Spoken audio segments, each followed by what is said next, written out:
Olá, muito boa noite. Hoje é dia 9 de agosto de 2020, domingo, tá? Fala de Curitiba, Paraná. Você está no canal Fruto da Videira. Aproveita, dá aquele joinha, aquele like, se inscreva no canal para você receber notificações no teu celular, tá? No teu dispositivo, a hora que tiver vídeo novo, como tá tendo agora. Então, gente, eu queria falar algo para você. Queria falar sobre o Santo dos Santos e queria explicar algumas coisas para você que talvez você esteja sendo ensinado de maneira equivocada ou esteja fazendo de maneira equivocada. Então, o que acontece? Eu vou primeiro explicar para você o que que é. Primeiro eu vou usar a palavra aqui, eu estou usando duas versões da Bíblia, Hebreus 9, versículo 7. No entanto, na segunda parte da tenda do Santo dos Santos, somente o sumo sacerdote podia entrar uma vez por ano e jamais sem apresentar o sangue do sacrifício que ele oferecia por si mesmo pelos pecados que o povo havia cometido por ignorância. Então o que acontece? O Santo dos Santos, ele ficava dentro de um tabernáculo, tá? E tinha um véu que separava uma parte ali onde ficavam objetos sagrados e a Arca da Aliança. Quem já viu aquele filme, o Indiana Jones e os Caçadores da Arca Perdida, é um filme de 1981 em que eles estão caçando a Arca Perdida. Na verdade, a Arca nunca foi encontrada, tá? Mas em fator histórico é interessante, é um filme muito bom, é legal de assistir, assim.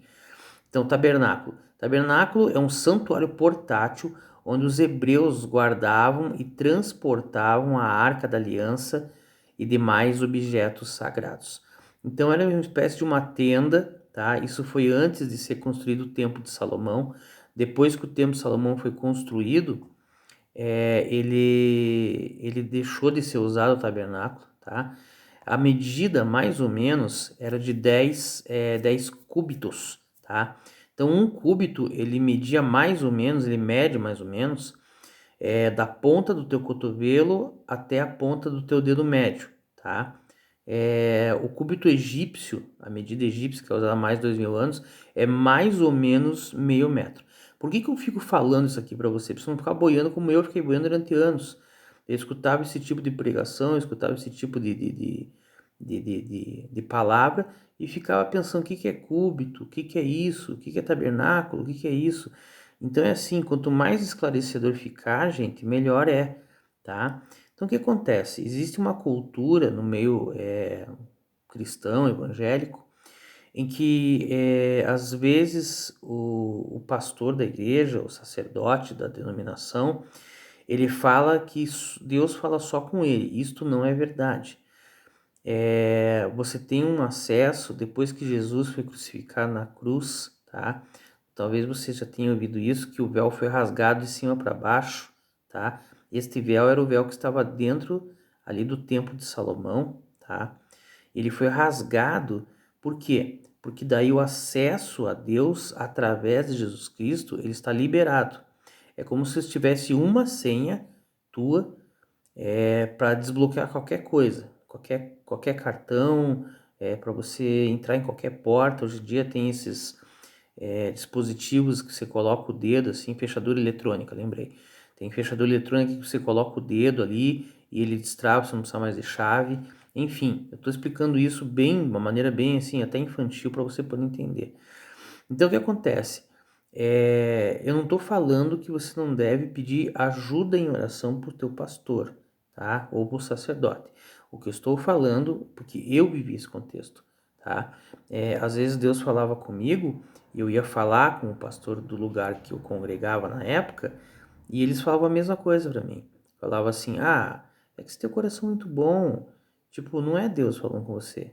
Tipo, e eles implantavam na cabeça das pessoas da época, e na minha também, em que Deus falava só com eles. Isso não é verdade, gente. Entende? Um dia eu até cheguei a pensar, falei assim, vou fazer o seguinte, já que Deus não fala comigo, primeiro, para que eu tenho que orar tanto? Porque eu era obreiro. Segundo, se Deus não fala comigo, então eu vou fazer o seguinte, eu vou fazer uma listinha no WhatsApp ou no papel, vou entregar na mão do pastor, do sacerdote lá. Ó, eu preciso disso aqui, tá? Então, já que Deus fala só com o senhor faz um xizinho naquilo que Deus não vai me atender e faz um Czinho, faz aquele positivo naquilo que vai me atender, beleza? Eu não estou metendo o pau em ninguém, gente. Só estou falando que você tem que ter autonomia. Autonomia com Deus, tá? Jesus, ele fez o que fez, ele cumpriu o que tinha que ser cumprido, tá? Porque aqui, nessa época do Antigo Testamento, pra você ter uma ideia, o sumo sacerdote, que era a autoridade maior, né, espiritual ali, religiosa da época, ele entrava no Santo dos Santos, que era esse tabernáculo, depois virou do Templo de Salomão. Ele não podia ter nenhum pecado, ele ia lá confessar os pecados do povo, isso era uma vez por ano. Pra você ter uma ideia, era amarrada uma corda na cintura dele, porque a glória ali do véu para dentro era tão grande, que estava a Arca da Aliança e outros objetos sagrados, que ele não conseguia sair depois, de volta. Ele tinha que ser puxado, duas pessoas puxavam a corda para trazer ele para fora, tá? Se ele tivesse pecado, ele pulverizava na hora, tá?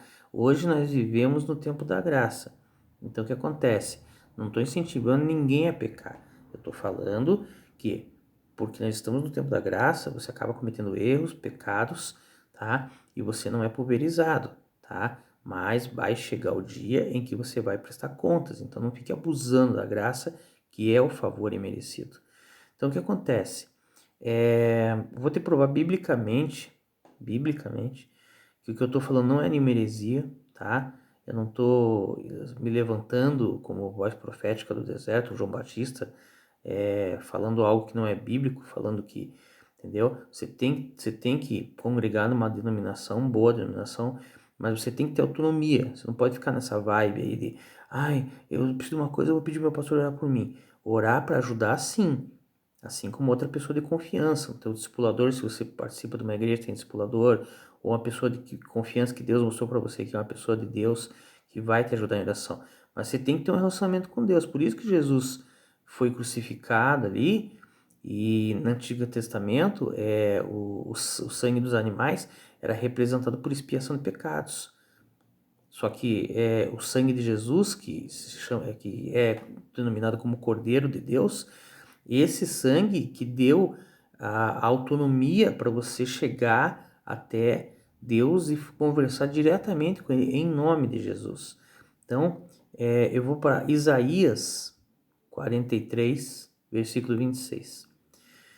Ele está falando assim: faze-me lembrar, entremos juntos em juízo. Vou parar um pouquinho aqui. Faze-me lembrar. Aqui é Deus Pai falando, porque você entrou no tribunal de justiça de Deus. Existe um tribunal celestial, tá? Talvez você não veja, talvez você não entenda isso, mas é como se fosse uma sala onde Deus está. Estou falando de uma maneira bem, assim, leiga, assim, para não ficar complicado para você. Entremos juntos em juízo. Aqui no caso, entremos você e Jesus. Por isso que você pede as coisas para Deus Pai, pede perdão ou pede coisas que você tem necessidade em nome de Jesus. Você não pede para Jesus, você pede para Deus Pai em nome de Jesus, tá? Juntos em juízo, você e Jesus Cristo, no Tribunal de Justiça. Conta as tuas razões para que eu possa te justificar, entendeu? Então você entra nesse Tribunal de Justiça, sendo na presença de Deus, fica mais fácil. Em nome de Jesus, e você conversa, não existe, gente, para de mistificar, de ultra santificar as coisas. Claro que Deus é santo, as coisas de Deus são santas, mas às vezes você quer falar palavras muito bonitas ali, você escuta pessoas, pregadores, que não estou falando que é errado, que fazem orações lindas e você quer imitar aquilo, entendeu? E Deus, ele criou cada um com um jeito, então você tem que falar do jeito que você sabe falar. Olha, Deus, vou te dar qualquer exemplo. Olha, Deus, hoje aí fumei cigarro, pá, eu sei que faz mal pro meu corpo, eu sei que isso, né, polui o templo do Espírito Santo, que o templo somos nós, né, agora que está explicado na nova aliança. Faz mal para mim, posso tirar uns anos de vida, mas eu não aguentei mesmo, eu não aguentei. Então, você tem que falar com Deus como se fosse um amigo teu, entendeu? Com respeito, claro. Você tem que falar com Deus em nome de Jesus, Deus Pai. Em nome de Jesus, sem querer encher muita linguiça. Essa é a grande questão do nosso. Eu já cheguei várias vezes, por que eu falo esse tipo de coisa? Para você não baixar, nossa, o Uva, ele é o grande homem de Deus, nossa, cara, um dia eu vou ser que nem ele. Não queira ser como eu, porque você não sou eu. Você tem que ser você. Já cheguei a altas vezes assim em oração, falei assim, Deus, tô aqui de novo. Tô aqui de novo com a maior cara de pau do universo para conversar com o Senhor. Eu sou babaquinha, eu ainda tenho umas coisas que eu tenho que resolver, já era para estar melhor e não tô, entendeu? Então converse com Deus, porque Ele tá falando, apresenta as tuas razões para que eu possa justificar, entendeu? Se você tem razões para apresentar, casos da sua vida, entendeu? E você tem que apresentar as razões para Deus para que Deus possa justificar para você. Mas espera aí, Deus não é onipresente, não está em todo lugar, Ele não é onisciente em toda a ciência. Sim, mas Ele quer que você entre num estado de humilhação e fale com Ele, entendeu? Você não precisa lembrar Ele, é para você mesmo se lembrar. Então é assim, gente, quando Jesus morreu, o véu foi rasgado, literalmente rasgado. Você vai ver lá o final dos evangelhos, os 4 evangelhos ali, principalmente Marcos e João, o véu foi rasgado de cima para baixo. Quer dizer, lá de cima foi rasgado aquele véu que separava, que era onde o sumo sacerdote entrava do véu para dentro do Santo dos Santos. Por quê? Para mostrar que hoje em dia você tem livre acesso ao Pai, você não precisa depender de um sumo sacerdote para falar com o Pai, tá? Então funciona assim, você, como eu falei, você precisa ter um pastor, um bom pastor humano, um bom sacerdote que pastoreie você, tá? Que cuide de você como ovelha. Quando você está passando por lutas, tá? Maiores daquilo que você acha que consegue, é interessante você pedir ajuda pro teu pastor ou pastora, né? Às vezes é pastora, mas você tem que ter autonomia, gente. Jesus, ele não morreu à toa na cruz, entendeu? Aquele véu não foi rasgado à toa. Hoje em dia, o sumo sacerdote, vamos supor assim, o presidente de uma igreja que seja, de uma denominação, ele não vai entrar no tabernáculo ali e sem pecado nenhum e confessar o pecado de toda aquela igreja, toda aquela turma, aquela denominação, uma vez por ano para ser. Não sei se você está entendendo onde eu quero chegar. É um assunto um pouquinho complexo assim, mas é que eu tenho o desafio de fazer no máximo em 10, 15 minutos cada vídeo, tá? É assunto para 1 hora e meia, 2 horas. Mas é assim, eu quero que você entenda isso. O véu foi rasgado e hoje em dia você tem acesso ao Pai em nome de Jesus, tá? Se você está sendo ensinado, tá? Ah, não, você tem que chegar para mim, tá? Você tá chegando pelo teu líder, você tem que chegar para mim e falar os teus pecados, confessar os teus pecados, para daí eu ir lá falar com o Pai para te perdoar. Isto é heresia, isto é antibíblico, gente, tá? Não estou lutando contra nenhuma denominação, não estou lutando contra nenhum sistema religioso, mas eu tô aqui para abrir os teus olhos, tá? Então, compartilhe esse vídeo, o máximo que você puder, assista várias vezes, tá? Faz um comentário ali no YouTube ali. Ah, eu não entendi isso, queria que você fizesse um vídeo sobre tal coisa que eu também sou curioso, sou curiosa, tá? Me dá uns feedback para eu poder fazer vídeos mais esclarecedores para você ter uma vida com Deus em nome de Jesus. Isso aí, galera. Deus abençoe. Uma boa semana para todos. Estamos entrando aí. Amanhã já é dia 10 de agosto. O tempo tá voando, né? Mas eu espero que você seja frutífero essa semana, que você repense na tua vida e que você não fique achando que Deus não tá te ouvindo. Seja você mesmo. Não tente imitar ninguém. E não pense que você precisa de alguém para entrar na presença de Deus. Aprenda a falar com Deus você mesmo. Isso aí, pessoal. Deus abençoe em nome de Jesus e amém.